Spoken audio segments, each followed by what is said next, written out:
Well, blessed morning, Prince folks. Today is the last day of July 31st, 2031. So, with no further ado, let's get into Max Cato's lesson. This is called He's Coming Back. And we all know he's talking about Jesus, but Jesus is coming back. To the one to the one who doesn't believe, this is foolish. To the one that believes, you already know. He's the King of Kings and Lord of Lords, and he's the one who rules, and he is coming back. When he comes back, it's going to be glorious. But for those that never accepted him, it's going to be doom. It's going to be hell on earth. And let's dive in. We have 1 Corinthians 15:23. Christ rose first, then when Christ comes back, all his people will become alive again. Right there. God has made a promise to us, I will come back. He assures us, yes, the rocks will tumble, yes, the ground will shake, but the child of God needn't fear, for the Father has promised to take us to be with him. But dare we believe the promise? Dare we trust his loyalty? Isn't there a cautious part of us that wonders how reliable these words may be?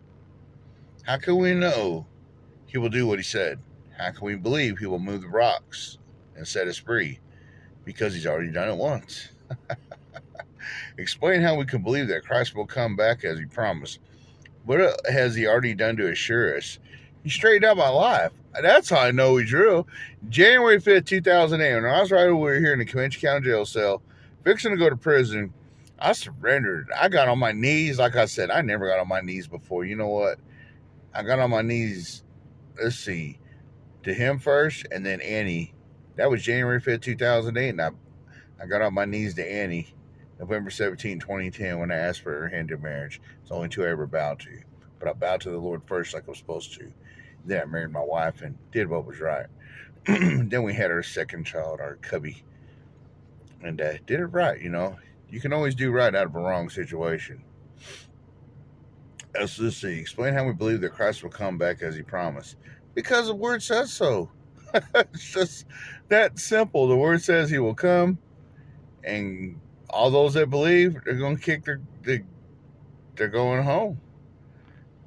And I mean, what else is there to do? Well, I mean, I don't see why people don't believe us that read the Bible. I can see why people don't believe that don't read the Bible, but there are some that read the Bible and their faith is, I don't know where it is, might as well be in outer space.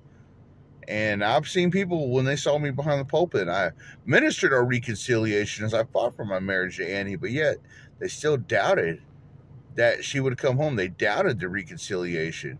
And some even came at me with accusations, and the Lord put them all in their place. Without this, I'm talking about this. And then some of them I didn't see again. And I'm glad I don't see some people sometimes, because they're detrimental in my growth. Or actually, they made me grow more than I ever did, and then we're just out of sight, out of mind. And I pray for them individual people, but some people, you just gotta let them go, and others, they're easy to let go, for they're doing nothing good. All they do is wish you harm.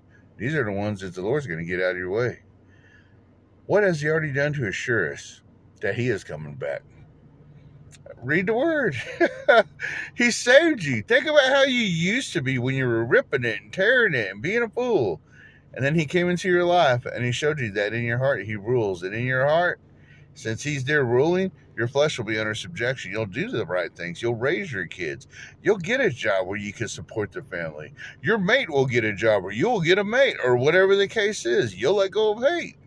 You'll do everything that you should have done in the first place, but he fully equips you for the battle, no matter what it is. Maybe your lights are off. Well, somehow he'll find a way, and your lights will be on. Your water will come on. Whatever is off, it will be on. If your life is off, he'll put it on track. No, he's coming back. Blessed. You're on a journey.